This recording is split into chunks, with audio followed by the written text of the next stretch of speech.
time to cut off all communication with the outside world. Dust off your old VCR and gather your collection of mixtapes. Then tease those bangs, put on your favorite pair of leg warmers. The nostalgia bug has bitten, and we're here to scratch the itch. I'm Odell. I'm Erin. It's time to go back where we belong. Hello. Welcome to the first episode of Back Where We Belong. Yay! If you're new to us, welcome and good luck. We can be a lot sometimes. A little bit. If you are a carryover from our now defunct True Crime and Unsolved Mysteries podcast, 6 Degrees of What the Fuck, welcome. Thanks for sticking with us and joining us on our new endeavor. Yes. And please tell all of your family and friends about us. You can find us wherever you get your podcasts, including YouTube. So if you want to watch us instead of just listen to us and see our lovely faces and Erin's very frustrated face. I mean, our old listeners will be very happy to know that nothing has changed. I still have no idea what I am doing when it comes to recording this stuff. Yeah, we were supposed to start an hour and 12 minutes ago, and we just got all the audio issues on Erin's side figured out. I'm really, really annoyed right now. This is a terrible way to start this off. I'm in Oregon, so it's not like I can just look over and see what's going on with her show. I really do miss living with you when these things happen. A lot. So yeah, for those of you who are completely new to us, Erin and I have been friends for almost 22 years in September, this coming September. Oh, Odell. Really wonderful. We lived together at one point in time, as she mentioned. And if there's one thing we can talk about besides true crime, it's movies. Yes. We both especially have an affinity for 80s movies and 90s movies. And we're going to cover a lot of them on this podcast. It's mostly a very specific, like movies that pertain to Gen X that we both share a very deep love for those, and movies that we grew up on and learned from. And many movies that people are like, why do you even watch that? That's stupid. Many that may not have stood the test of time. Yes. Our focus will be on movies that we loved when we were growing up, as we mentioned. We're casting a wide net on that growing up part because some of the movies we loved when we were kids were released many years before we were born. I mean, I was raised on the Disney movies, live action Disney movies, some of the old musicals with my grandmother. So I was raised on 40s, 50s. Yeah. I was raised on the old MGM musicals. Like name me a, Gene Kelly, Fred Astaire, Judy Garland movie I haven't seen. Yeah. That is what I was raised on. No, we'll also occasionally throw in a few movies from the early 2000s because we decided that we didn't really become official adults until like roughly 2007. Yes. When we bought our first houses. And we bought our houses and I pushed out a baby. That is when, like, even when I got married, we weren't there yet. It was the house. It was actually owning something and being responsible for a human. That's what did it to us. And that was like, I bought my house when you pushed out the human. So I figure that's like kind of the definitive, okay, we have to be grown-ups now. And the only reason I decided I needed to be a grown-up was because you had somehow decided that you needed to be a grown-up. So.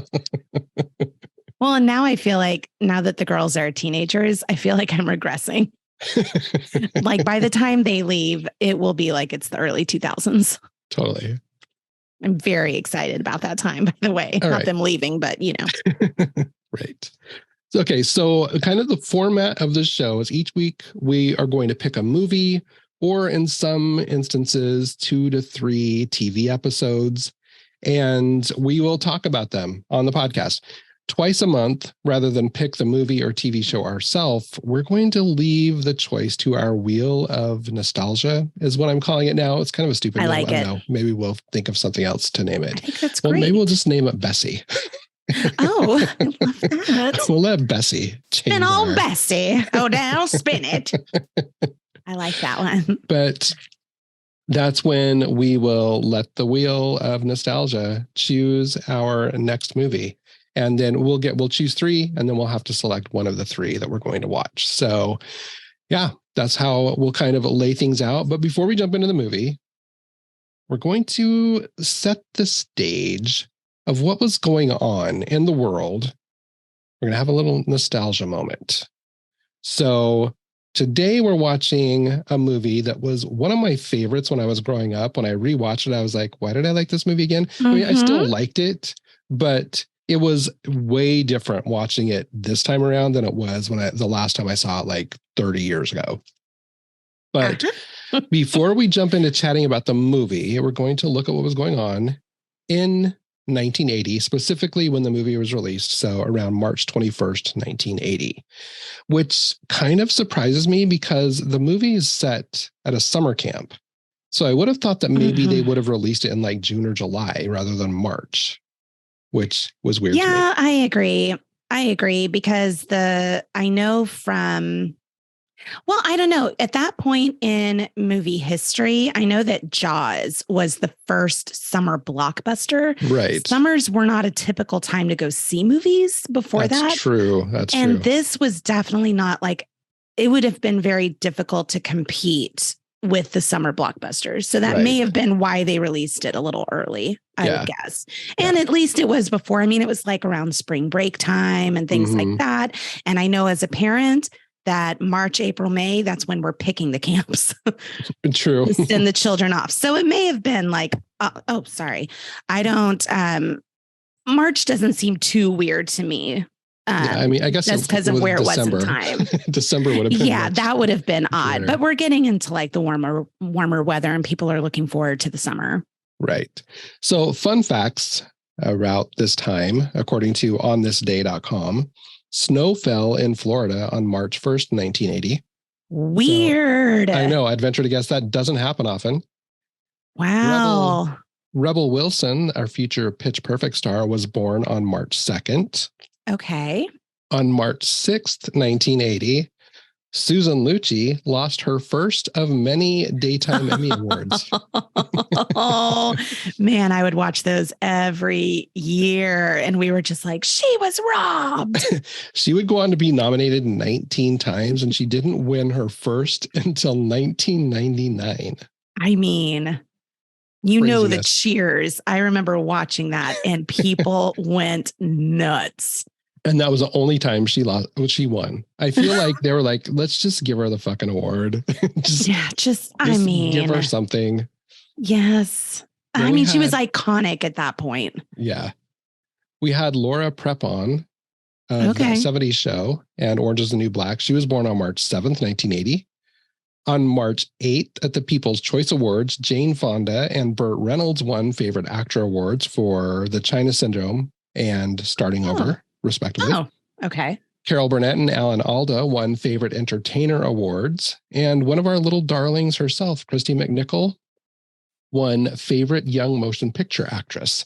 She was up against Brooke Shields and her little darlings co-star Tatum O'Neil. Interesting. But at that point, Tatum already had an Oscar, didn't she?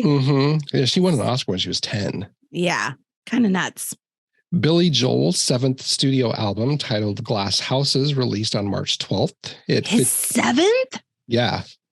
When I read that too, I was like, wow, he's been around much longer than I realized, because that was 1980. Wow. Okay. That surprised me because, okay. But it featured his number one single, It's Still Rock and Roll to Me. Oh, and a little throwback to our true crime podcast, 6 Degrees of What the Fuck. March 12th was also the day that serial killer John Wayne Gacy was found guilty of murdering 33 young boys. Disgusting man. Does it make you miss our true crime podcast? You know what? I'm going to be honest, it does. I've actually really missed it lately. Only because I know we were both that went for years. We were both so burnt out, but I do. It's weird getting out of the habit of watching true crime documentaries and not taking notes or not being like, ooh, like doing further research because I think it would be a great case. Right. That's weird. And I'm trying to get used to that. I still have not watched any true crime documentaries. So it's been It'll make you miss it. It'll make you miss it, honestly. I almost turned on Dateline yesterday. I'm like, I don't think I'm ready for it yet. It was good. I need to finish that episode. Yeah. Behind Door 813. Yeah, I did see, that's the one I was going to watch. It's a good one so far. And if any of you are into true crime, that podcast is still out there. We just stopped back in February of this year, 2023. So you can still go back and listen to some of those episodes. But lastly, on March 21st, which is the day after the movie Little Darlings was released, the TV show Dallas ended with a still talked about season finale cliffhanger where J.R. Ewing was shot by an unknown person. Oh man. When I pulled that up, I was like, oh, that was a big thing. I still remember. I mean, I was 8 years old. Yeah. I remember my parents like, oh my God. But you know what? I couldn't tell you who shot him. I have no idea who shot him. I was only 2 years old when that happened. Right. But girl, I heard about that for years. Yeah. And the thing is, like, we hear about it. Who shot JR was this big thing, but I can't tell you. But I can who tell shot you that him? It was a storyline, but I can't tell you who shot him. No, but there have been so many spoofs on that. Like I remember The Simpsons did a big spoof because Mr. Burns was shot. And it was Who Shot Mr. Burns. I mean, like that is such a huge, like memorable moment in TV history. Even if you didn't watch the show, you know about J.R. Ewing. Yeah. Yeah. And if you're lucky enough to get a Happy Meal in March of 1980, which I don't think I was, I don't know that we had a McDonald's because we lived 30 miles away from where we would go shopping or to see a movie or whatever. We were still rural. I don't know that we had our McDonald's yet. And we got a Burger King before we got McDonald's. You were 8 years old? Yeah. And hadn't had McDonald's yet? Yeah.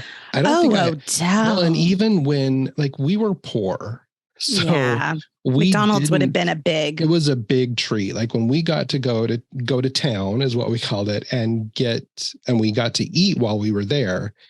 Typically we went through Taco Time where my mom could get like 6 tacos for $1 or something, Taco Time. So yeah, you don't have Taco Times down there. We have they're big up here, like Taco Bell, Taco Time. Oh, really? Well, Taco Bell's huge down here, but Taco Time is still around? Yeah. Yeah. They're still up here. Yep. Okay. But we never got Happy Meals. I remember there would be occasions when we would get to go shopping with our mom, like around our birthday. And she'd take one of us with her and we would get the treat of a Happy Meal or something. So I spent a lot of time watching the Happy Meal commercials, longing for a Happy Meal toy. Oh, you sweet baby. But if you did get a Happy Meal in March of 1980, you probably received one of the undersea Happy Meal toys, which according to allfastfoodtoys.com were available in Happy Meals between March and May of 1980. I went digging to try to find a picture. I couldn't find one. When I Google it, it keeps giving me toys from 1998 that were also undersea themed. But then I found another undersea something, and they were storybooks. And I remember they used to give storybooks and Happy Meals a lot too. So maybe this was a storybook version. Oh my God, I'd forgot. Girl, I was Happy Meals and we were tight. We were really tight. Now it makes me want to walk up to the McDonald's behind my house and get a Happy Meal for lunch just because I mean, I wonder what they have. But now they started letting you choose which toy for a while. And that's not fun. No. You get your box, you open it up, you see what fate gave you. That's and you're like, yay. You're like, oh. Exactly. Like, oh God, I already have that one. Right.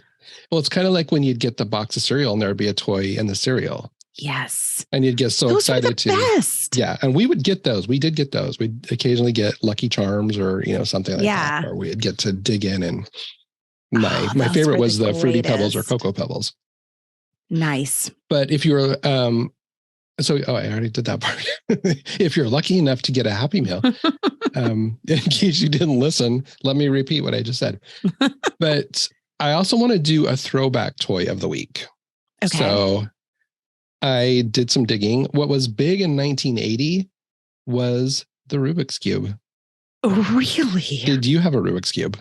I mean, yes, of course I had a Rubik's Cube. Did I ever solve it? No. No. I solved it by taking the stickers off and rearranging the stickers. That's cheating. I could solve one side. Occasionally I'd get two sides, but I could never get the entire. I could always solve one. Mm-hmm. I could never solve two. And did you ever get the triangle? They had a Rubik's triangle eventually as well. Yeah. Yes, all of those. I did find once, the interwebs came out long after they had. This was when I think I had both my children, and I Googled how to solve a Rubik's Cube, and I followed their instructions exactly and solved it. And I'm sorry, like I was just as excited as if I had figured it out myself. It was so exciting. Get all those colors. Yeah. Yeah, I never made that happen. According to the National Toy Hall of Fame, the Rubik's Cube is the most popular puzzle in history. I'm not surprised by that. Yeah. According to Rubix.com, and I quote, the Rubik's Cube was invented in 1974 by Ernő Rubik, a Hungarian architecture professor. Rubik later used the cube as a learning exercise to teach his students about three-dimensional spaces. Little did he know his magic cube, as he originally named it, would become one of the world's most famous puzzles of all time. Wow. Yeah. I remember my uncle, he was a rodeo cowboy, so he was on the road a lot, but he came home and he brought a Rubik's Cube home with him. And it was like the latest, like you couldn't find these. They were almost like the Cabbage Patch Kids. Yeah. When those were first released. So he brought this. Everyone was talking about the Rubik's Cube. And I remember I spent the night at my grandma's house. This is kind of sad. I spent the night at my grandma's house and she was like, take this to school with you tomorrow and show the kids that you have a Rubik's Cube. Oh. And I think my grandma was trying to make me look cool. That's really sweet. Now, I wasn't like the total like outcast in second grade. Right. That's when everybody pretty much still liked everyone. Yeah. Yeah. She wanted me to look like I was like the most popular kid or the coolest kid, I guess, because I had a Rubik's Cube that everyone wanted. I think that's really cute. But she's like, do not lose it because your uncle does not know that you're taking this with you. That is so cute. That is really adorable. Cube. So it was still popular, like even though it had been released years before, it's still popular now. Like everyone loves a Rubik's Cube. And now they have like, you can do the 6, you can do the 9, you can do like, they have all these different sizes. It just used to be the 9, right? 1, 2, 3, 4, 5. No, it's a 6, right? That's a cube. Yeah, it was a cube, but no, it had the 3 lines. 6. Like the 3 lines. Yeah. So you can get them where they're like so much bigger now.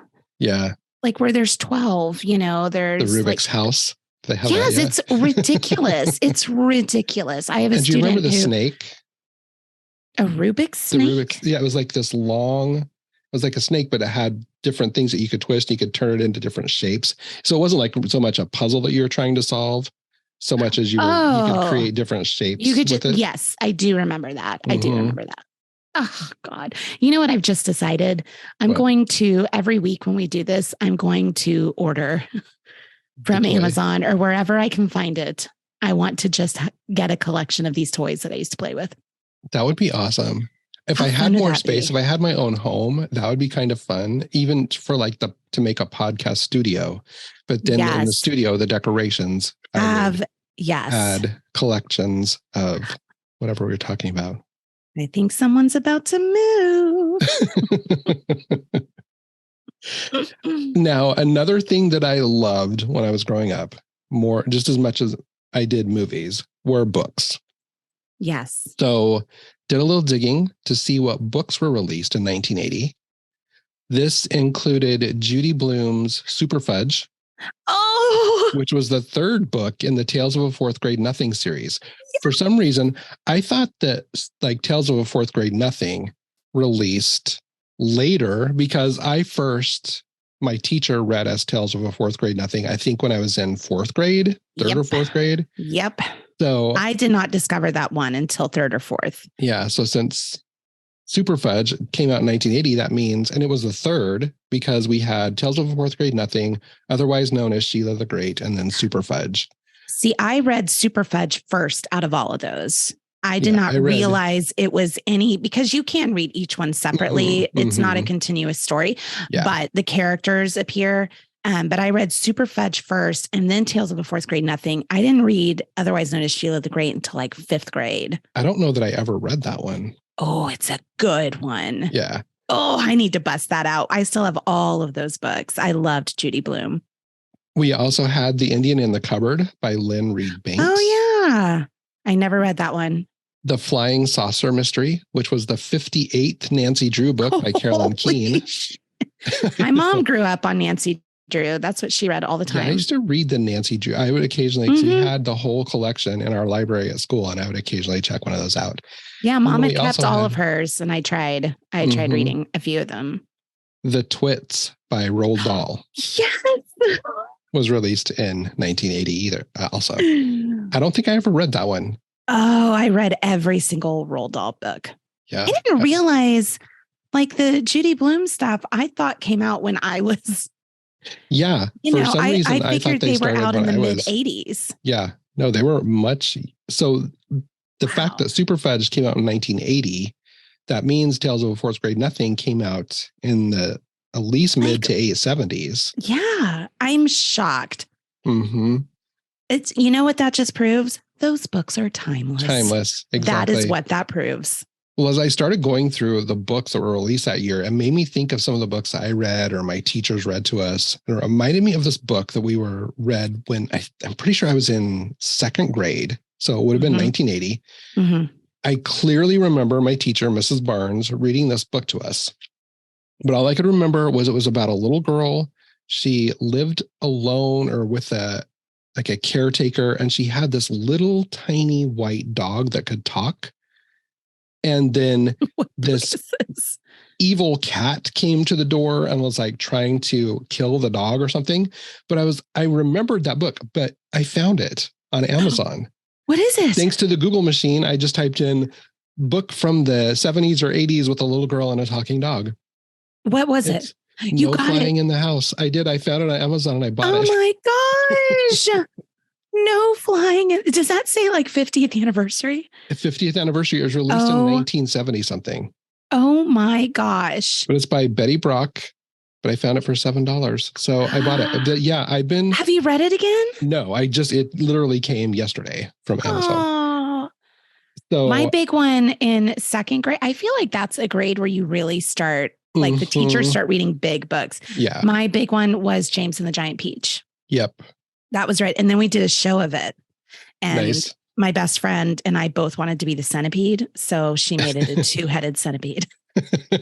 One on each end. I'm not sure where it shot from, but we had a head on each end. A worm instead of a centipede. Yes, exactly. That's awesome. Yeah. So I've decided, because I have my book review podcast. I don't know if I'm going to review these on there, but I've been reading voraciously. So I think I'm going to try to throw in a kid's book from when I was in. I absolutely would. I found Beezus and Ramona, like that whole Ramona series. Yes. Henry Huggins. Because I like Beverly Cleary she was from Portland. Oh. And Beezus and Ramona lived on Klickitat Street. And I drive on Klickitat Street every time I go to Trader Joe's, get my groceries. Oh my gosh. Yeah. So, and Beverly Cleary's house, she's not alive still, but they still have the house here in Portland. It was up for sale last year. Of course, is it a super nice house or is it's just a little bungalow? I feel like that's what she would have had. Yeah. Like she wouldn't have had some giant digs. Like she seems like she would be very, I just want a nice room where I can write and then that's it. Yeah. Yeah. Oh my gosh. That's so cool. Yeah. And then also How to Eat Fried Worms. Do you remember that? God, it wasn't released in the 80s, but that's another one that I remember. I loved that book. Yes, that was one I read in elementary school. Obsessed. All right. So if you were camped out in front of the TV on Saturday morning, which of course I was, the spring of 1980, you would have maybe been watching on ABC. So this says 8:00. Our cartoon started at 7 because I was in Mountain Time. Yeah. But on ABC, we had Super Friends. And then on CBS, The New Adventures of Mighty Mouse and Heckle and Jekyll. Oh yes. Okay.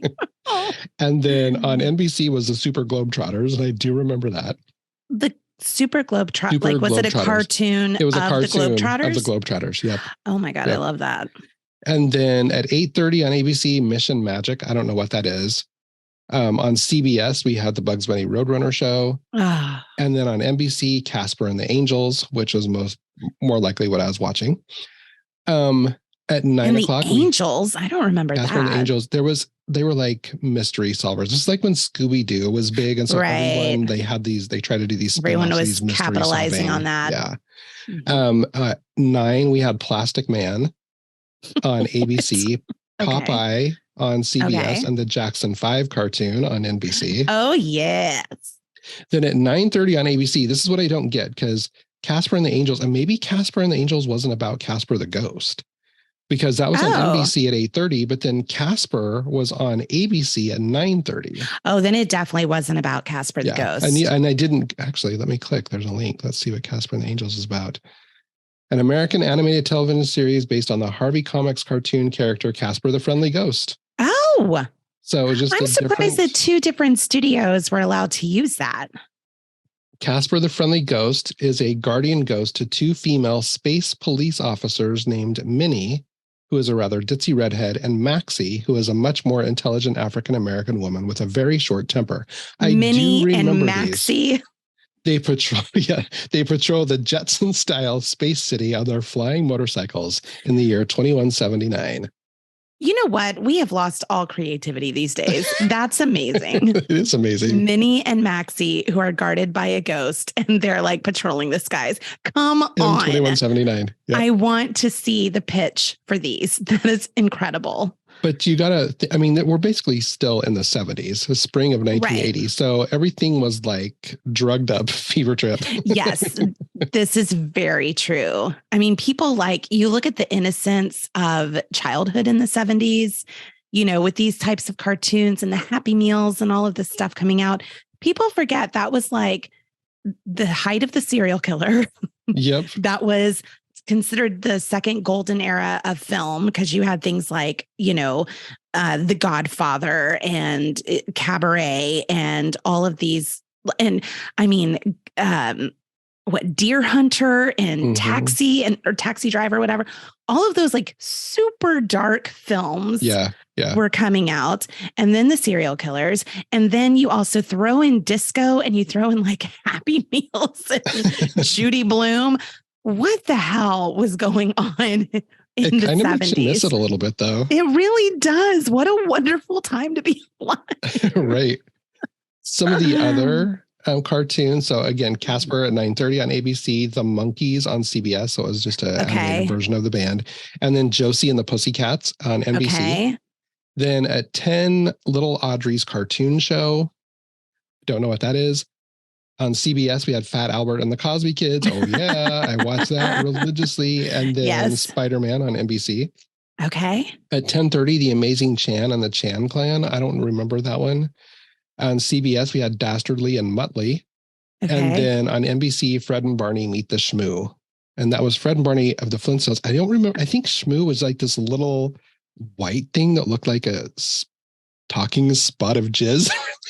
Oh my God. If I'm not mistaken. So when did the Flintstones come out? They were out, but they were already out. And then there was like a spinoff.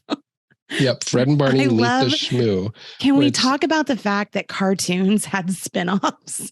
So how weird is that? It's a spinoff of the Flintstones. It ran from December 8th, 1979 to November 15th, 1980. So not that long. It was a 90-minute show. Repackaging of episodes from Fred and Barney Meet the Thing, combined with the addition of the new Shmoo episodes. What's the Shmoo? God. It's based on the Little Abner. Oh, I did that show, Little Abner. Yeah. Jubilation tea corn. A friendly, bulbous creature who can stretch and shape his body into any form he wants. God, there were so many drugs being done in the 70s. So many. Okay, so it sounds like ABC, they did not have the killer cartoons in 1980. Not really, though they had the Brady Kids at 11. So it was an animated Brady That's Bunch. when everyone switched over, just like later when everyone switched over to Saved by the Bell. Then we had CBS. We had Pink Panther, NBC, Daffy Duck. At 11:30, Scooby and Scrappy Doo. On ABC, Shazam on CBS. Hong Kong Phooey on NBC. I remember Hong Kong Phooey. I loved him. Do you remember Hong Kong Phooey? I do not. He was like a dog who was a janitor, but then he could jump into a filing cabinet and he had come out as a crime-fighting superhero. And he did like, he was the best. I don't want to get out of the 70s. I want to go back. Oh my God. At 12 or 11, my time, Captain Caveman and the Teen Angels. Loved Captain Caveman. Okay. And then Tarzan and the Super 7, Godzilla on NBC. And then we had the ABC Weekend Special, which was kind of like another form of the after school special, and Johnny Quest. And then, of course, American Bandstand and the Jetsons. Right. God, I love the Jetsons. I know. What year does the Jetsons take place? I think now. I thought so. I remember someone really saying that we don't have flying spaceships. I know. I can still hear the sound of the spaceship. Yes. Oh my gosh. Yeah, I remember our cartoons in the 80s when I can really remember watching the Saturday morning cartoons. They all started at 7:00. Yeah. Yeah. And I would always try to be up by 7. And then I remember the regular shows. I would get so disappointed if I slept in because by 10:00 you had the shit cartoons. Yep. And then you would just wait for Saved by the Bell to come on. Yeah. But I hated sleeping in because that meant I was missing like the good stuff. The Smurfs. I was missing the Smurfs. One. Yeah. Yes, the Smurfs. And I also loved the gummy bears. And the gummy bears, yep. And the snorks. The snorkels. Yep. Snorks. Oh my God. And the shirt tails. Remember the shirt tails? Shirt tails, absolutely. Oh man. Okay, so the ones you listed, those were still like that was 1980 when that was spring of 1980 when those were on. So about the same time that the movie came out. Okay. We're going for a really long time. So I'm going to skip over what was playing on main TV. We'll cover that another time. But we're going to talk about another fave of mine, the 80s music. Gotta love it. Yes. So according to the top40weekly.com, the top 10 songs the week that this movie was released were number 10, How Do I Make You by Linda Ronstadt. No idea what that is. Number 9, Too Hot by Kool and the Gang. I do remember that one. Yes. Number 8, The Second Time Around by Shalimar.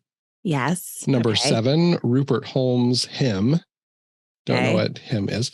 Number 6, On the Radio by Donna Summer. Love that. Okay, yes. Number 5, Working My Way Back to You and Forgive Me Girl medley by the Spinners.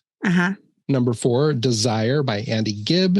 Number 3, Crazy Little Thing Called Love by Queen. Love it. Number 2, Longer by Dan Fogelberg.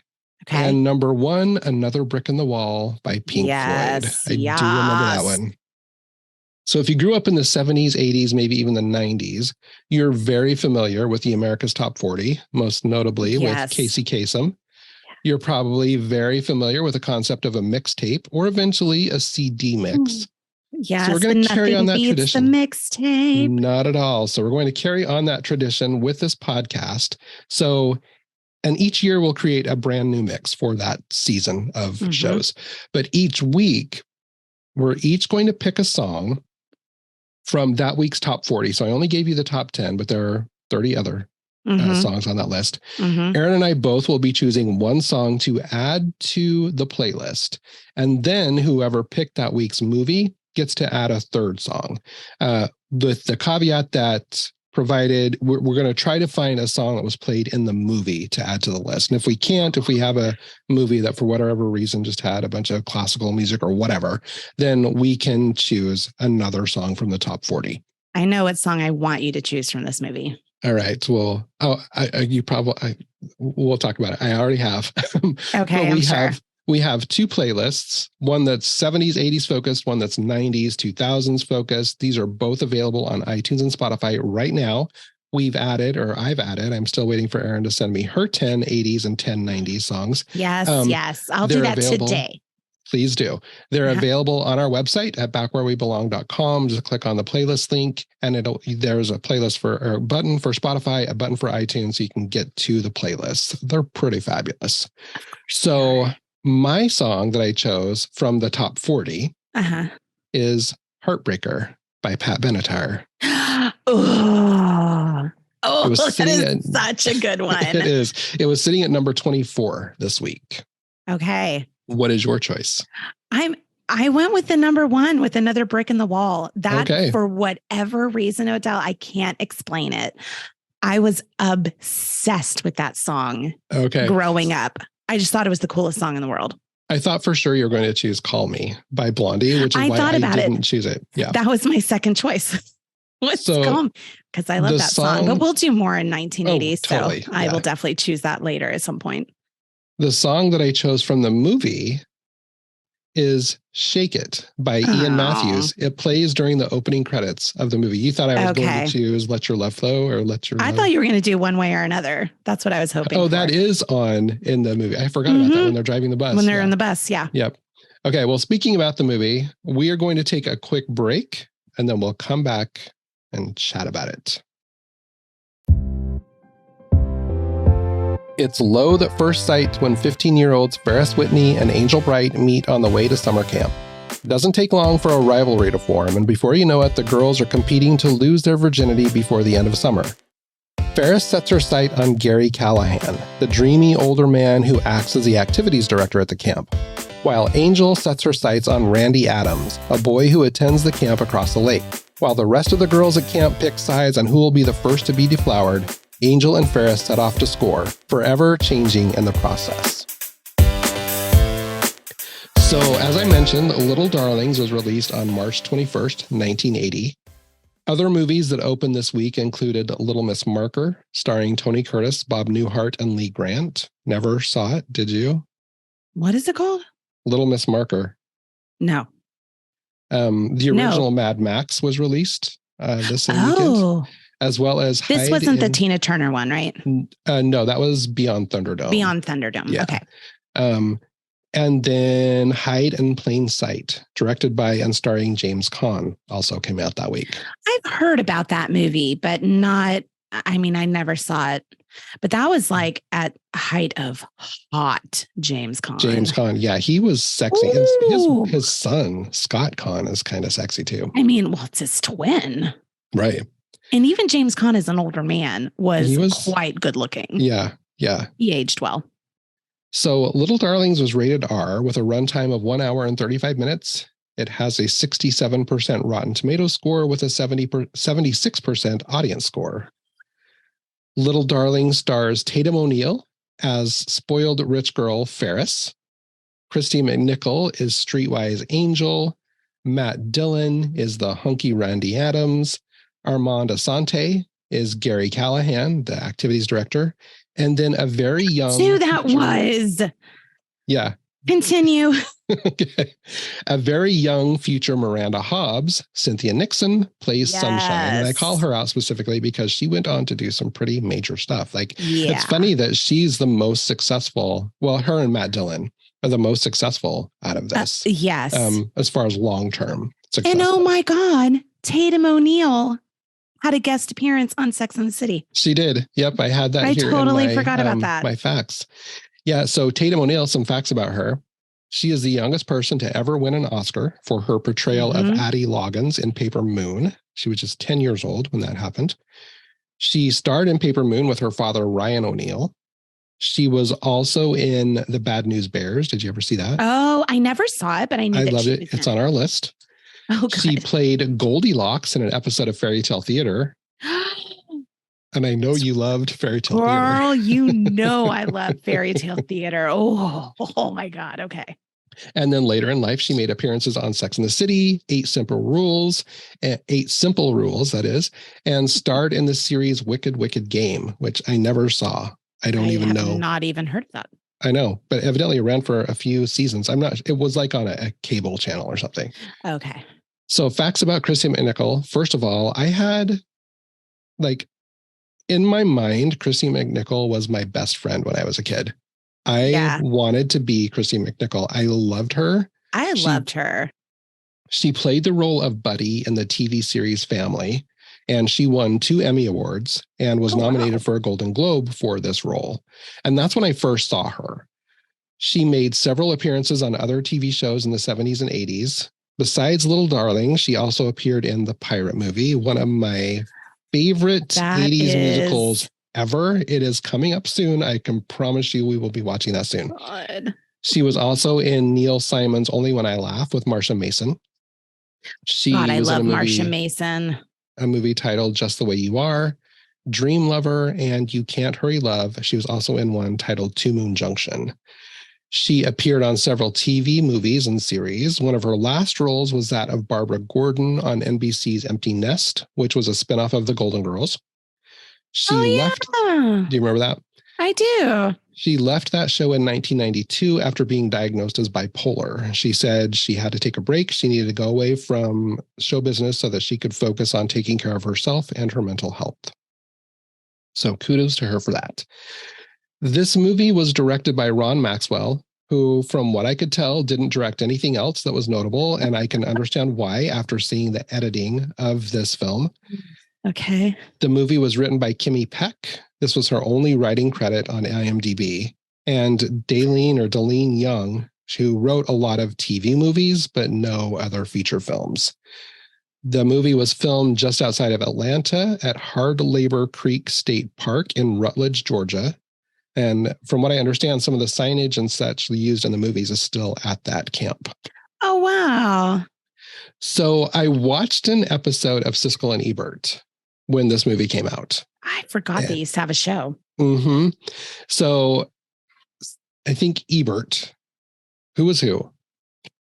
Ebert Siskel was the one who passed first, who is the white hair.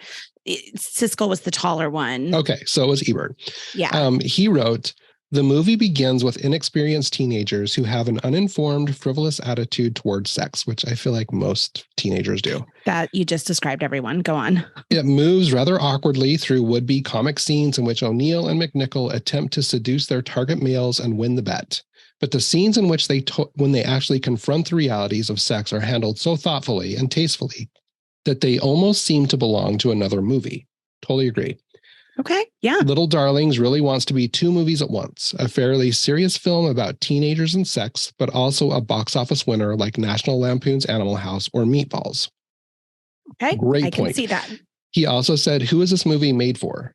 These are 15-year-old girls, yet it was rated R, which implies you have to see it with an adult or be an adult to see it. It was rated R? It was rated R. And that's my question. That shocks me. Yes. So we're going to get to, I have this whole theory about this later on. We're going to talk about it. But first, had you seen this movie before? No, I had not. I watched it last night, Odell. For the first time? For the very first time. Okay. I had many feelings. So tell me, what are some of your feelings? If anyone wants to know, I mean, you hear now because there's all this stuff about, Me Too and all of that. And a lot of things that happened to people back in the 80s and early 90s, especially. And even the 70s, I feel like. And absolutely. And the 70s. I mean, that whole, everything that we're covering, when they say, oh, it was a different time, this movie is a perfect example of that different time. Yeah. 100%.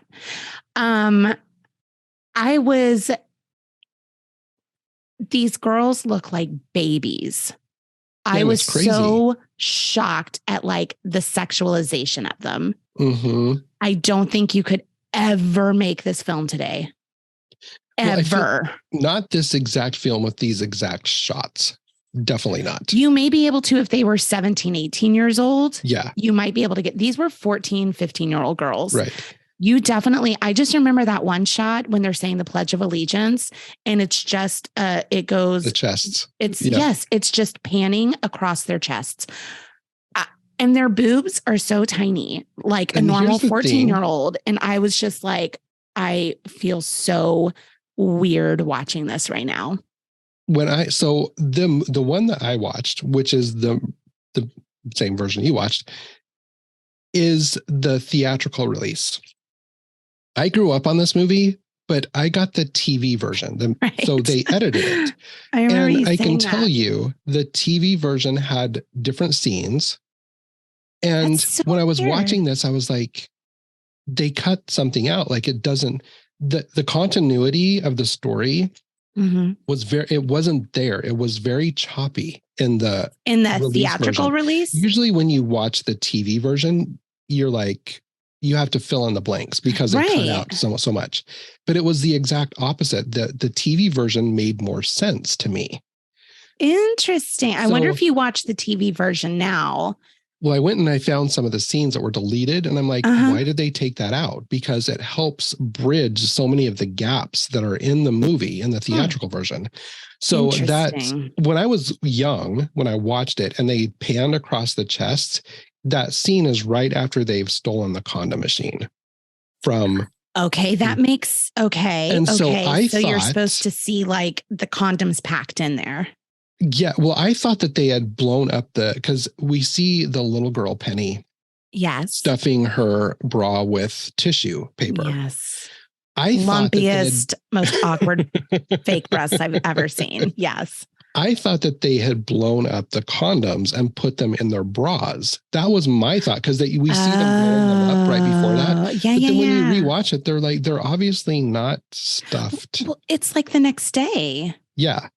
Yeah. So I thought when I was a kid, in my mind, the way I bridged that was, they stole because I didn't know what condoms were. I was like 10 years old when I first saw the movie. But so you knew they were blowing things up, like balloons. They were blowing them up. So they blow them up. So I saw Penny stuffing her bra earlier.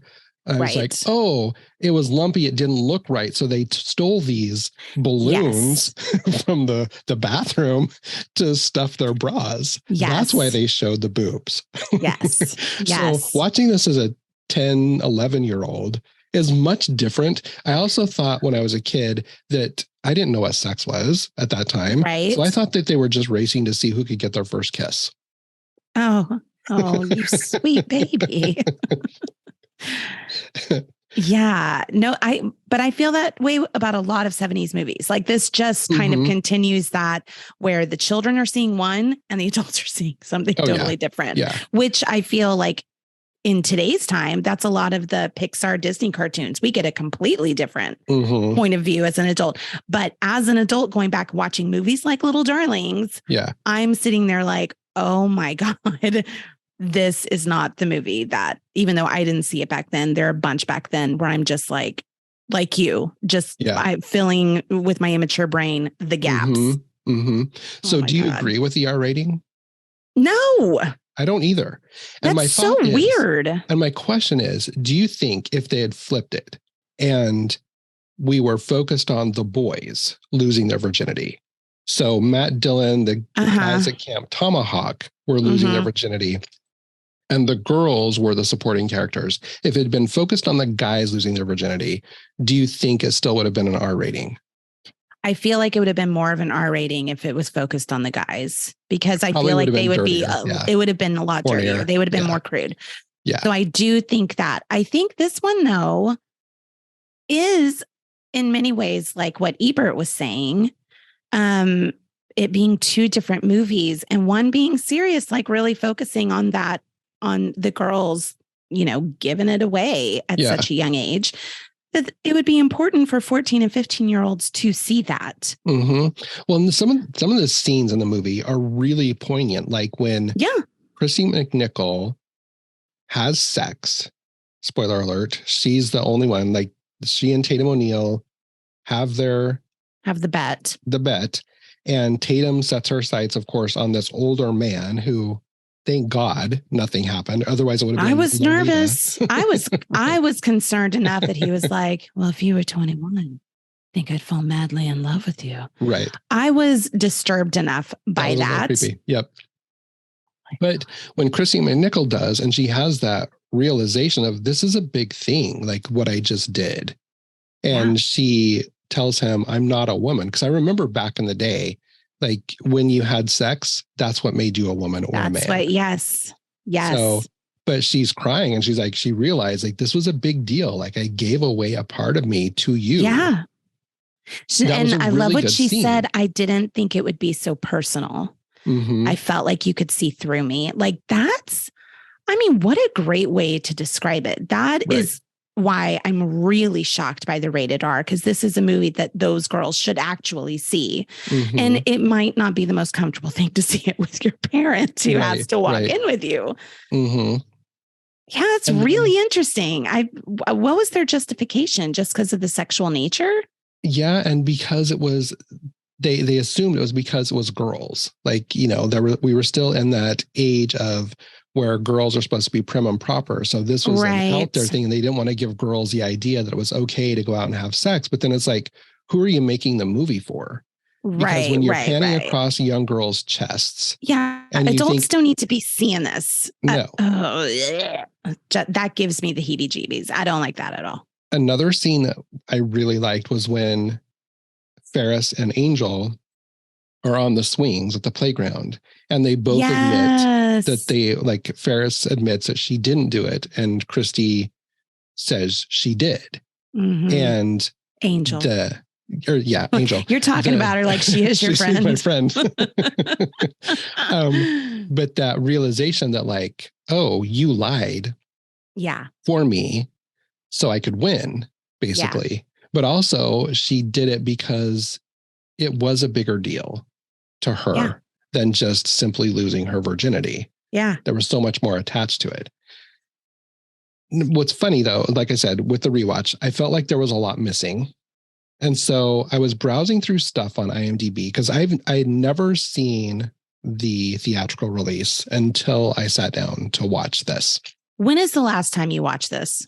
At least 30 years ago. Okay. Probably longer. I mean, so like early 20s, late teens kind of time. More likely late teens. Yeah. Okay. So I recorded it. It was on NBC. According to IMDb, NBC broadcast the film in early 83 and then reran it in mid 84, which means that's probably when we recorded it, was in 1984 because we had our VCR by then.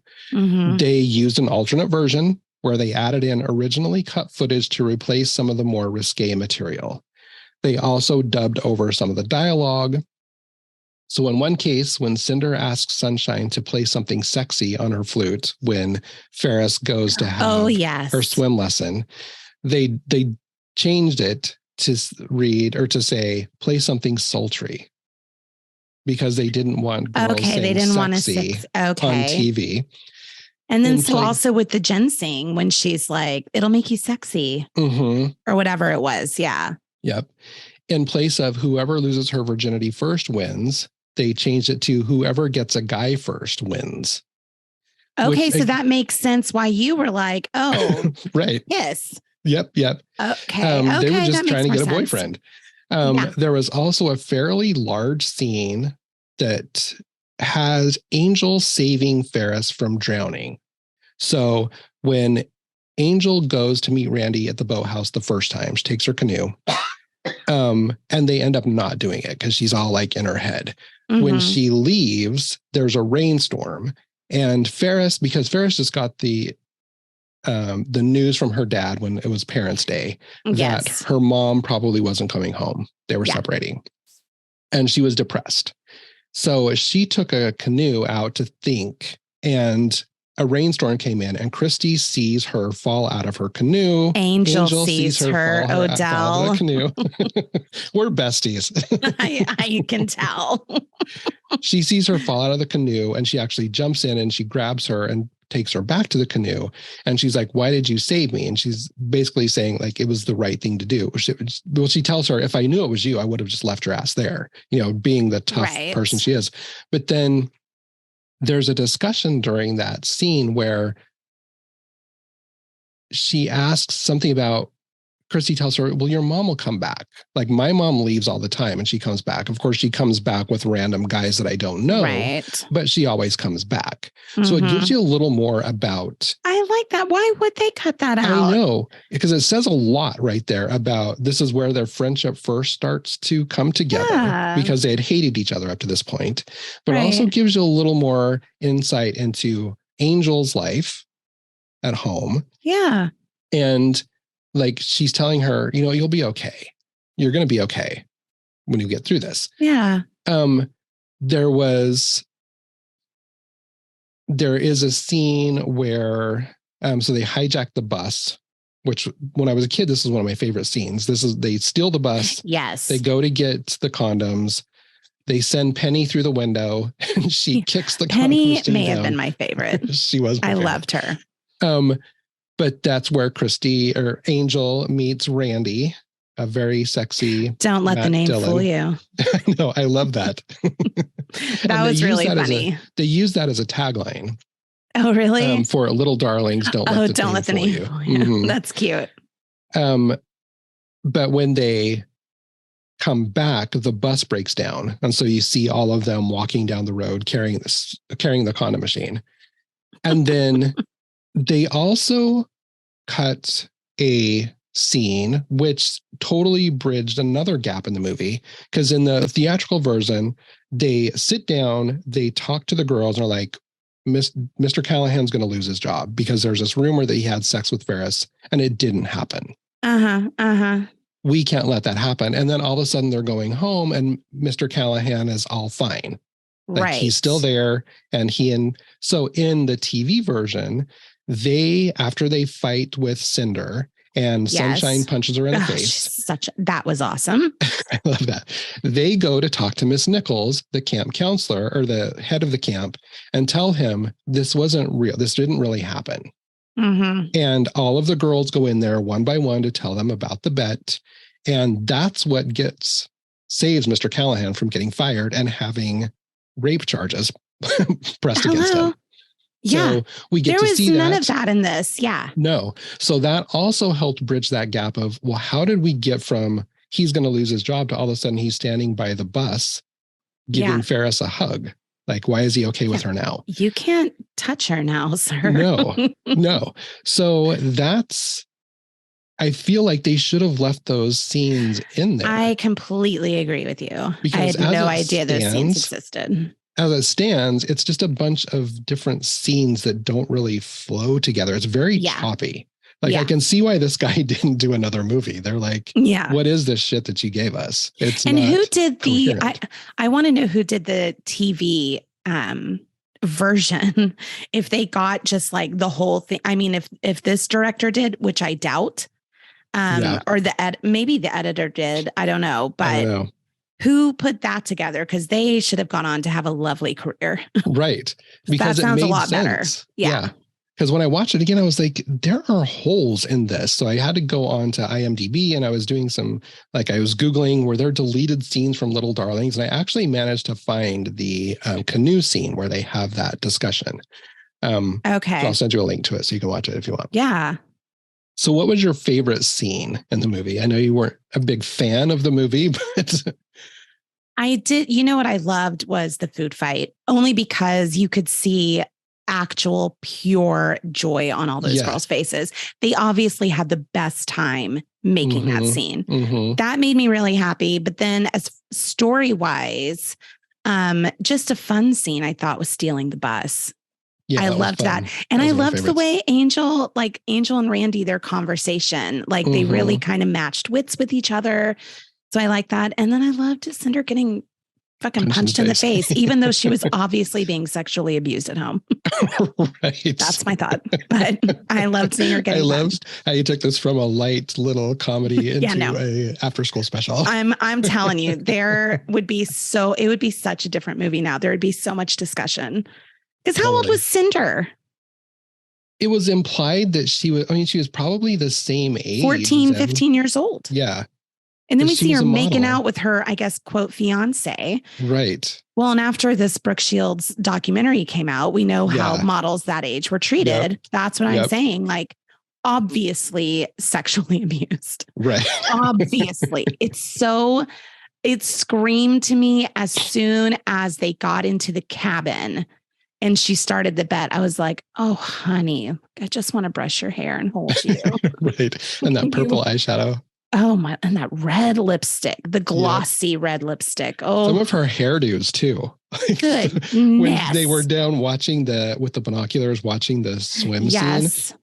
When she had the braids, but then she had the other two more braids that were circled.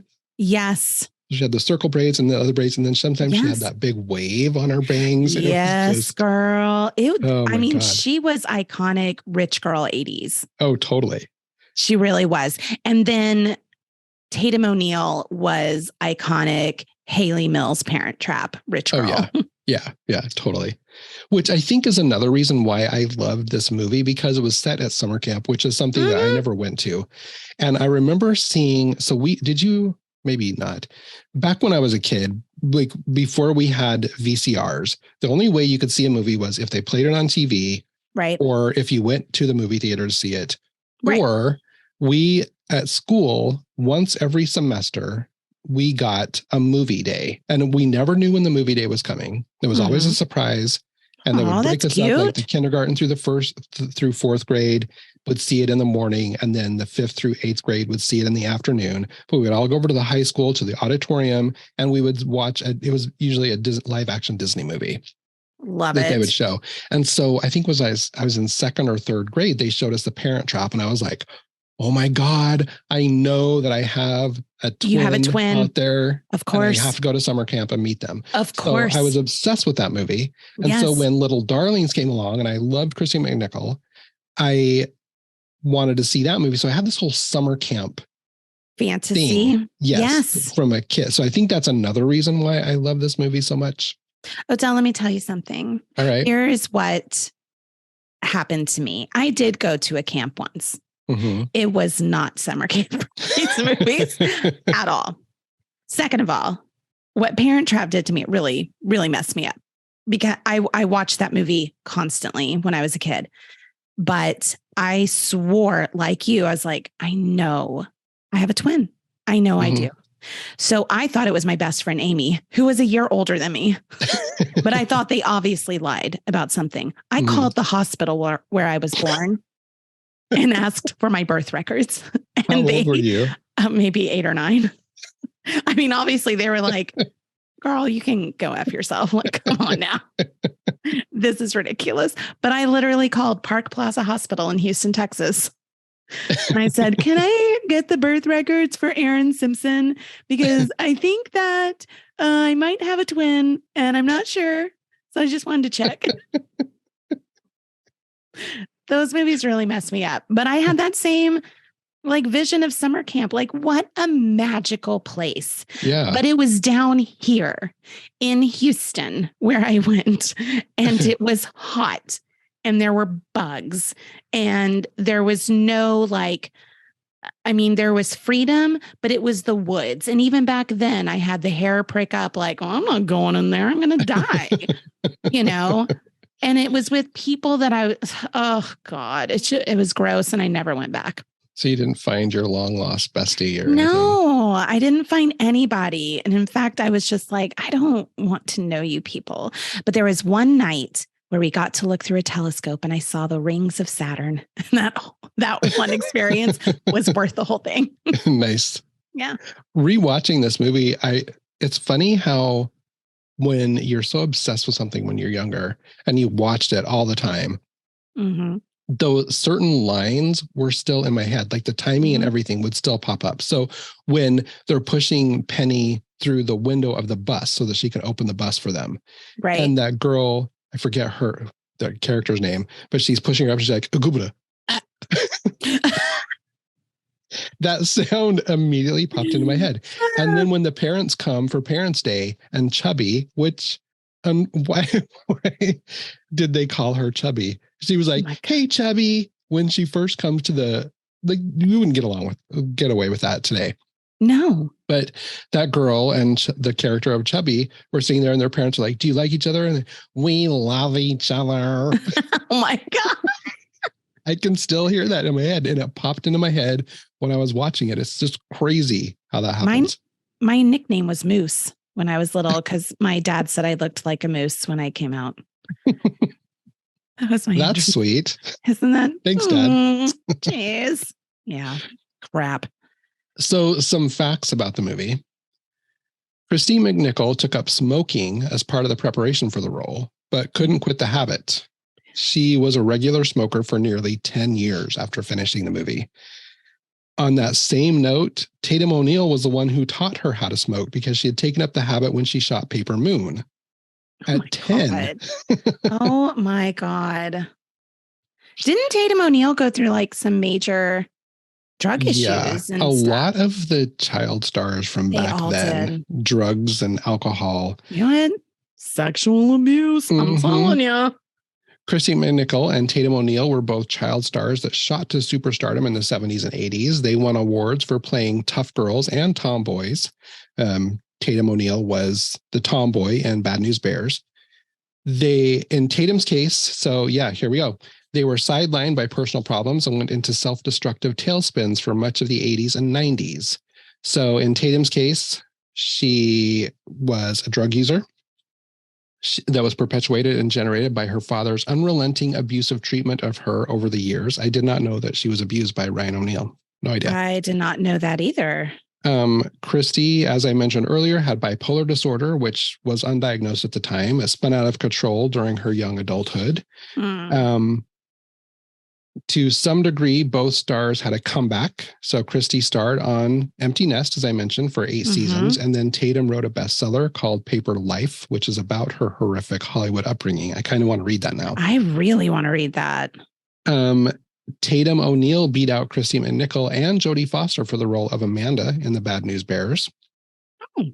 Someone else was initially cast as Gary Callahan, so Armand Asante's role. But right before shooting began, he had a falling out with someone involved with the movie and either quit or he was fired. They started shooting the movie anyway, and by the time they had replaced him with Armand Asante, half the movie had already been shot, so they went back and filmed all of his scenes. Interesting. Writers Kimmy Peck and Deline Young said that Tatum O'Neil was always their first choice for the role of Ferris. The role of Angel was initially offered to Brooke Shields, but her price was too high. They also considered Jodie Foster. When Kristy McNichol was hired, Young said she was very disappointed because McNichol was known primarily as a television star, but at the end she turned out to be the best thing in the picture. Yeah. And then, Jodie Foster, she's like one of the few that came out of that childhood stardom and did great. Did okay. Yeah. Did great. Yeah. And Angel, played by Kristy McNichol, is accused of being a lesbian in the movie. She denies it there, but later Kristy McNichol came out as a lesbian. She did so, hoping that she would help inspire others from that generation who were living in shame or in secret. Tatum O'Neil came out as bisexual later in life as well. I didn't know that. Nope. Okay. So a few oopsies. There were quite a few. I'm sure. But the first one, and I didn't realize this until I read this. When the girls first get their cabin assignments, little Penelope, says that cabin C is for little kids because she tries to sneak in with the older girls, which is where the 10-year-olds are. Later, when Cinder's taking bets in the mess hall, a much older girl hands her money and says that cabin C is betting on Ferris to win. So either that was a mix-up or there were a bunch of horny 10-year-olds that sent an older girl with their money to bet on Ferris. I like to believe that. I think that's the case. I like to think that the younger girls were like, oh, she's totally going to lose it. Well, and I think the younger girls probably had the same idea that you had. Right. That they're going to get boyfriends. This is so exciting. I literally thought they were going to make out, maybe touch a boob. That's what I thought the bet was. And no here's one thing. Being a virgin was. Here's one thing I have. They said fourth base. You remember when she was like, Cinder was like, what base have you gotten to? Have you gotten fourth base? And she was like, no one's gotten to fourth or whatever that is. And she goes, I got a home run. Like, there's no fourth base. Right. Dumb bitch. Which I wonder if that was an oopsie or if that was just her trying to make herself look bigger than she really was. Right. Could have been because later when they were all talking about, we have to save Mr. Callahan's job, they all admit that none of them have had sex before. Right. Except for Cinder before she gets punched in the face. Well, she did by her dad, but go on. When they pull into the boathouse, So Angel goes to pick up Randy when she goes to caca to get him to come out. She's in a tan canoe, but then when they pull up to the boathouse, the canoe is green. Oh, okay. I did not notice that. Yep. I never look for those continuity things ever. I don't either. The color of Ferris's blouse changes from purple to pink in the course of the food fight scene because the milk. No, not because that's my note. It's like maybe the milk just drowned out the color. Oh, it went from purple to what? To pink. Huh. I didn't even pay attention to that because I was having so much fun watching the food fight that I didn't even pay attention to what color her shirt was. No. In the bus fight scene at the very beginning, a short girl with braces is seen near the back of the bus, but then in the next shot, she's in between the fight and the front of the bus. Okay. Maybe she just got really excited and like jumped over. Exactly. Part of this. Exactly. Or crawled across the top a la Exorcist or something. Exactly. When the bet is being made, Cinder goes from having no makeup on to wearing purple eyeshadow. Purple eyeshadow was horrific. And then that was popular. It totally was. She had purple and she had blue in a lot of places. Yes. As well. The blue was especially popular. Oh my God. Everyone had blue. In the scene on the bus at the beginning of the movie, Angel is smoking a cigarette, but when she and Ferris start to fight, the cigarette disappears. And I remember that when I was a kid, I kept worrying about where did the cigarette go? Yes. I did worry about that last night. I actually, Okay. So I noticed that one. Yeah. Why are they allowed to smoke on the bus? I know that was the thing. And I did some digging to try to figure out what was the smoking age, because it used to be really young back then. Right. And I think it was 16 at the time. Okay. So she should not have had that. And especially on a bus with all these kids. Yeah. But she smoked everywhere, like a fucking chimney. But then I remember back in the day too, like you could go down and buy a pack of cigarettes and just say you were getting them for your parents. And they'd be like, okay, there was no ID check, nothing. Yeah. You know what scene when your girl Kristy and Matt Dillon were in the woods or whatever, and they were smoking and drinking? Girl, I could taste all of that. Oh, yeah. That mid-afternoon cigarette and Budweiser. Oh, my God. I could taste it. What I loved was she kept throwing beers at him like, here, have another one, have another one. And she was pretending to drink, thinking that was going to get him horny and bring down his...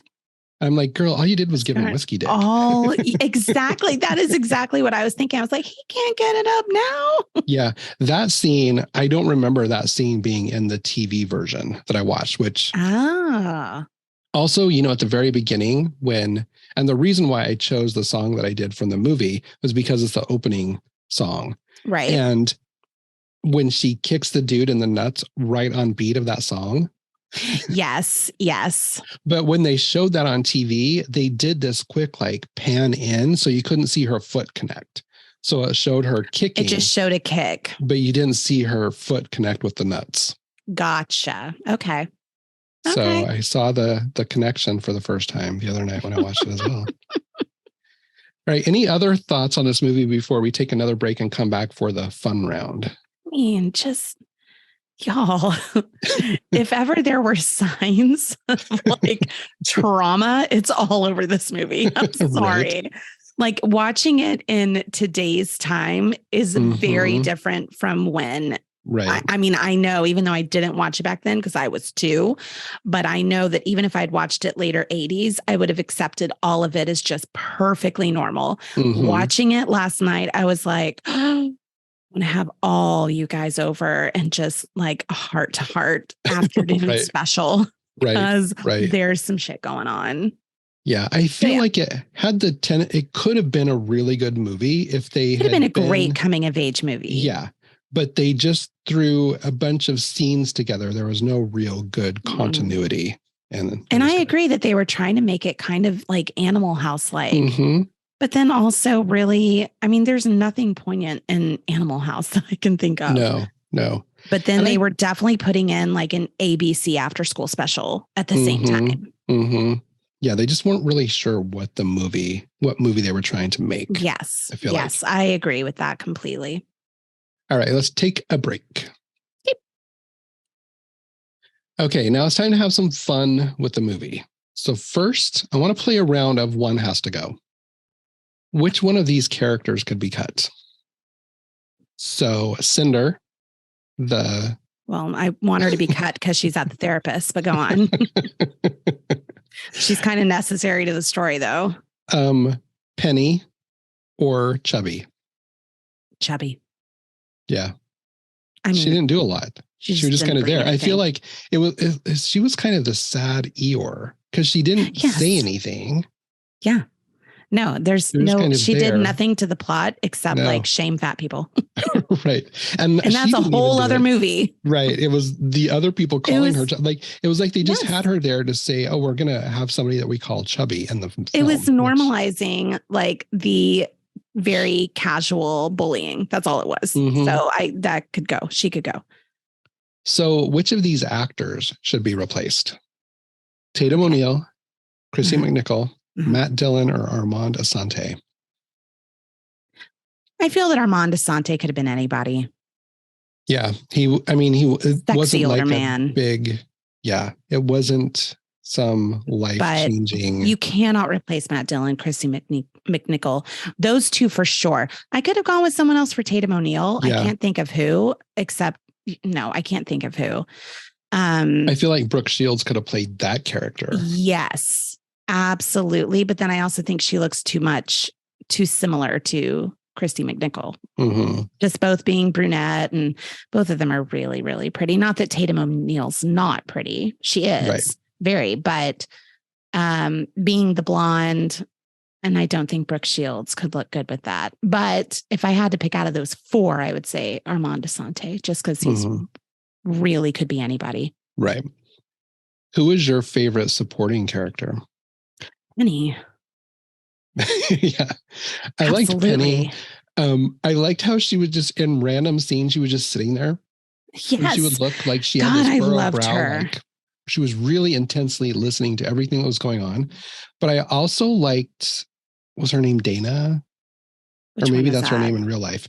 The one who was the bookish one, Angel's closest. Yes. confidant. Yes. Yeah. I liked her as well. I was good with her. Sunshine, I thought was really sweet. She was. I actually really liked the supporting characters in this more than I think the main ones. Mm-hmm. I thought it was a good cast. But yeah, Penny just freaking cracked me up. Yeah. She made me laugh out loud. Mm-hmm. If you had been at this summer camp, which character would you have been? Probably Cinder. You probably would have. I would you haven't done it? And someone would be like, you need some person later on to be watching. Oh, Aaron. Not that let me clarify. I was never sexually assaulted by my father. Let me clarify that, because I really think that Cinder, if not her dad, then like an agent or someone in the entertainment industry. But I probably would. I mean, I love me some, a little drama that involves other people. So I'd probably be let's, make a competition between you and you. This is what, and it absolves me of all participation in it, but I get to keep the money and get to kind of run things. Oh, I would totally do that. Oh, see, and I would have been Angel's friend. Yeah, you would have been the bookish one. Yeah, that would have totally said, oh yeah, I've totally done this, and been in the background. Yes. Or I would have been Penny and just completely removed myself and just sat and watched everything go down. Yes. Yeah. Yeah. I could totally see that. So are you a Ferris or an Angel? I would be more of an Angel. Yeah. Yeah, I feel like I would too, just because I can relate to her upbringing more. Not that I had absentee parents. Well, I mean, kind of, they were working, not because they were off with other men or women. They were, so I was taking care of my siblings a lot while my parents were working. But I feel like I get that whole kind of like being your own cheerleader type of thing. Yeah. And honestly, when you put it that way, I would be Ferris. Yeah. I liked the older men folk. Yeah. I, at that age, would have been very quick to make up stories. Just to not fit in. Now. I feel like now I would be Angel. Back then, though, I would have been Ferris. Yeah. For sure. Yeah. Just to fit in and to make myself more important and to, she's obviously one at home who like plays by the rules and does what she's supposed to do, which I absolutely did when I was a kid. And then outside of the home, you know, the theater school and things like that, that's where I could really play. Yeah. And so I would have definitely been that person to have the good enough home life, you know, secure enough home life, but then make up the stories and sound like I'd done more than I actually had. Right. Well, and she kind of alludes to that. And I don't remember if it was in the canoe scene that was cut or when she and Angel are talking at the playground, but she alludes to the fact that like she just wanted to fit in. And that's why she did this. She, you know, she's always overlooked as being the spoiled rich girl. And she just wanted to be normal. Yeah. Yeah. I wouldn't have wanted to be normal, though. That is one thing I do when I was a kid, it was more because I was always the lead in the shows. And I'm not saying that to like toot my horn by any means, but that automatically kind of separated me from everyone else, you know? But I didn't care that it separated me. I was kind of glad that it separated me. I was fine with that. But then I also did want people to want to be around me and, you know, more of that. So I would have made up the stories to gain the popularity, I think. Right. Yeah. Yeah. All right. I could see myself. That doesn't mean I did. Let me be very clear. But I could see that if I was thrown into this movie, I could totally see that being the case because I would not have fit in at a summer camp by any means. Yeah. So final fun thing. Let's do a genre swap. Okay. So imagine this movie was not a fun little coming of age movie. It was a horror movie. Which it should be because it takes place at a summer camp. Right. So that's the only thing I could think of, honestly. But then going by your standard rules of horror movies, that means my girl would have been the first to die. You think she lost her virginity. Oh, and but not Ferris too would have been much the final later girl. in the movie. Ferris would have been the final girl. No, you know what? I think Scrappy Doo would have been the final girl. I think your girl would have been final. I think it would have broken the stereotype. Yeah, I think she would have. I think Cinder would have been the first to die. And she would have been the one where everyone cheered that she was killed. Yes. If not yes, I think she would have been the first to die. I think that Penny would have survived. I think Penny was a killer. Oh my God, that would make me so happy. See, I would think Armand Asante was the killer. Oh, true. Yep. Yeah, that's where I went. Think, but then you find him But dead. then you find out yes, and then it's Penny. Or Chubby. Damn. It was Chubby because she had no role. She would never suspect her. Right. She did nothing. Oh my God, Odell. I like that a lot more. Yeah, because Armand Asante would be too easy. Yeah. You would think. And of course, there would be weird, uncomfortable scenes between him and Ferris. I think both Ferris and Angel would have survived. See, and that would have turned it around. It still could have been called Little Darlings. Absolutely. They were still trying to lose her virginity. Yep. And yeah, they have all of it could be the same, but just people are getting knocked off. Yeah. That's it. Knocked off instead of knocked up. I guess no one got knocked up though. Yes. Yeah, no one did in this one. Well, because they stole all those condoms. So of course they didn't. They better not have. Good for them being safe. I love that. Again, yeah. But that would be a whole other conversation. That would be part of the after school special, not this movie. Right. I mean, and I got that it was, they were just going by what do we know? And you didn't know anything. There were no sex talks back then. I remember we had in our health class when I was a junior in high school, that's when we had the sex talk. And people are like, there was a kid in my class when I was in 7th grade. He got his first blowjob by an 8th grader. So it's this was already happening. Oh, yeah. And the sex talks that we got were abbreviated and the boys and the girls weren't in the same classroom. Well, and it was technical.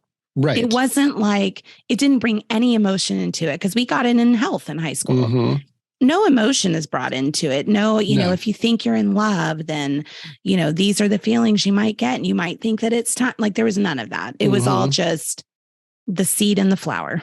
So I liked that they were just naive and they're all trying to be older than they really are. Yes. And then when that was very accurate. Happens, yeah.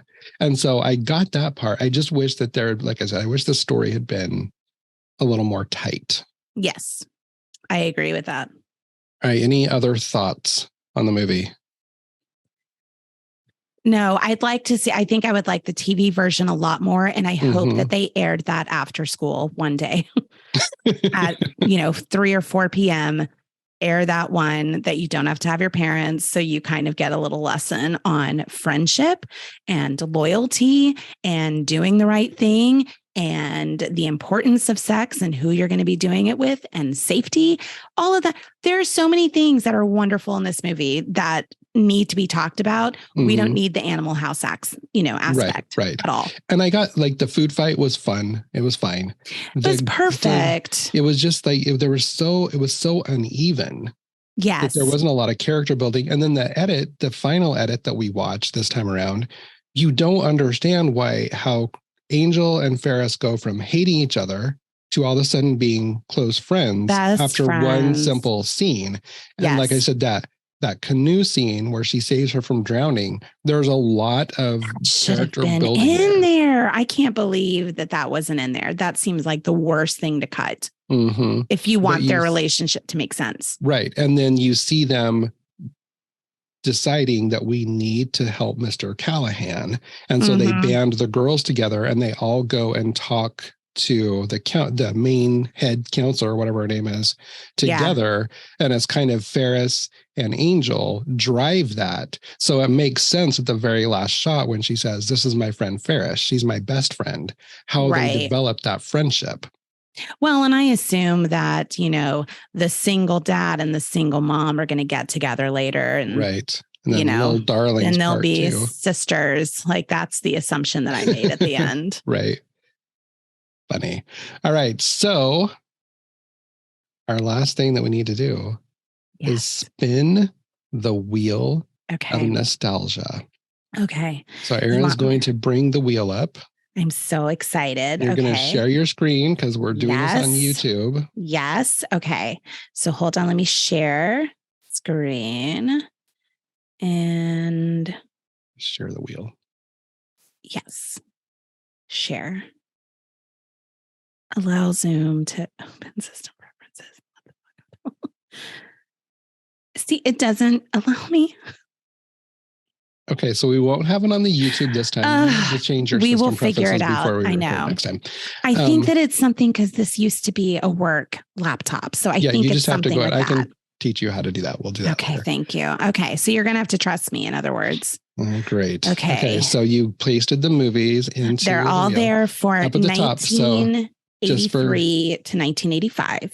Okay, that's what I'm choosing because this was, we have, and so for our listeners, we have a spreadsheet with different date ranges. And I chose, since this movie was in our 1980 to 82 date range, I'm going up to our next tab, which is 83 to 85. Okay. So I'm going to give you shuffle 3 times. Yep, but do the shuffle 3 times. So up at the top, just because we want to shuffle around. Shuffle again and shuffle again. 3. Oh, do the shuffle 3 times? Because I'm compulsive. 2, I have to do it in 3. Yep. Okay. According to Hoyle's, it's supposed to be 7, but that's okay. That's the perfect shuffle. Okay. So that's okay. I'm going to click to spin it. Spin. We're going to spin this 3 times to choose one of the 3 movies. What do we got? Okay. The first movie is Class. Okay. The next thing we need to do when I pick one is make sure that these are available. Yeah. So remove it. Oh, yes. Okay. So, remove it right now from there. Yeah, remove it. Okay. That's your first one. Here's the next one. Are you writing these down? So yes. Oh, wait. Shuffle again? Yeah. 3 times. Okay. Yeah. Hold on. Just because I'm compulsive. Shuffle. Wait, close. Okay. Shuffle shuffle, shuffle. Okay. Let me spin again. You're so weird. I know. With your like OCD. Okay. Number 2. Oh, Splash. Oh, I love Splash. Okay. Now shuffle, shuffle, shuffle. So ridiculous. Okay. Third one is, here we go. Oh, Christine. Okay. Well, I can already tell you we're going to watch Splash. I figured as much, and I'm very excited about that. So Splash will be 2 weeks from today, actually. Yes. What are we doing next week? Because Aaron gets to. So what we do is we each choose one each month, and then we each have to spin for one. So what have you chosen for next week's episode? I have chosen one of my favorite movies of all time from 1985, and I will say this one I believe has held. Like it has withstood the test of time. Because I showed it to my girls and they are obsessed with it. It's a little movie called Clue. Okay. One of the greatest movies ever. I haven't seen in my it in opinion. forever. I watched it just a couple of years ago. We showed it to the girls and I was like, this is just as good. Like this could be a today movie and it would be just as good. So nice. Yes. Oh, my girls will be so excited to watch it again. Now we have one more thing that we do before we sign off, though. Yes. So we're playing a round of trivia, and we're going to keep track of our scores. And then at the Are you end keeping of the year, track of them? Do I have to keep track of mine? I'll start a spreadsheet. Okay, thank you. And then we'll see who won the overall trivia. I'm very nervous about this because I feel like you're going to, but go. So I'm going to ask Aaron 5 questions. Is this from the 80s? This is from an 80s and 90s trivia game. So it could be anything. Okay. So this one, we're going to go with this one. In what John Hughes movie do 2 misfits create their ideal woman on a computer only to have her come to life due to an accident? Come on. Weird Science. Yep. I did not realize that was John Hughes. Yeah. Oh, yeah. That is the best thing Bill Paxton ever did. What Canadian singer released the albums Fumbling Toward Ecstasy, Surfacing, and Touch? I'm going to go with Shania Twain. No. Sarah McLachlan. She's Canadian? Uh-huh. Damn it. I knew that with Fumbling Toward Ecstasy. Aaron, you're so dumb. Damn it. Okay. All right. I was just thinking Canadian automatically, Shania Twain. Annoying. Go on. What former Trekkie played T.J. Hooker? Leonard Nimoy, Gene Roddenberry, or William Shatner? William Shatner. Yes. Okay. This is a sports one, so. Oh, okay. What East German figure skater won back-to-back world championships? Katharina Witt or Elaine Zayak? Katharina Witt. Yep. I love Katharina lastly, Witt. Oh, this is awful. What high school shooting captured the public's attention in 1999? Columbine. Yes. I was about to say Columbian High School. All right. Columbine so you got 4 out of 5. Okay. And I should have gotten 5 out of. I'm really annoyed. Okay. That's let's say we have to do 5. So just to keep it even. So that you can't go asking me only 4 questions next week to even. So that I can. Okay. Okay. 5 questions every week. It can be 80s, 90s, any sort of. Yeah. I mean, I like how you split it up: TV, movie, sports. Well, this one is just from the game that I have. It's the 80s, 90s trivia game. And so it has them in categories already. Oh, God. I have the 90s and I have the 80s separately. Okay. So I'll just get from both.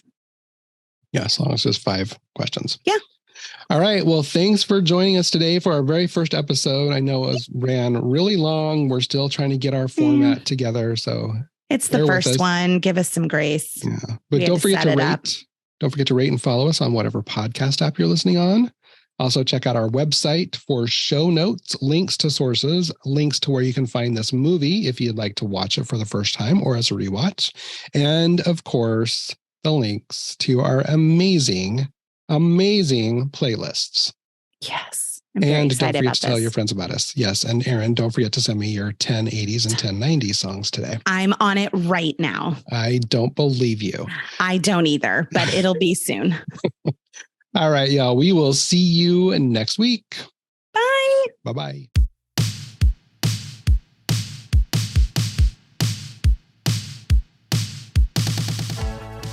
Thanks so much for listening. Please be sure to tell all of your friends about us, especially any fellow Gen Xers. And don't forget to follow us on social media and your favorite podcast app.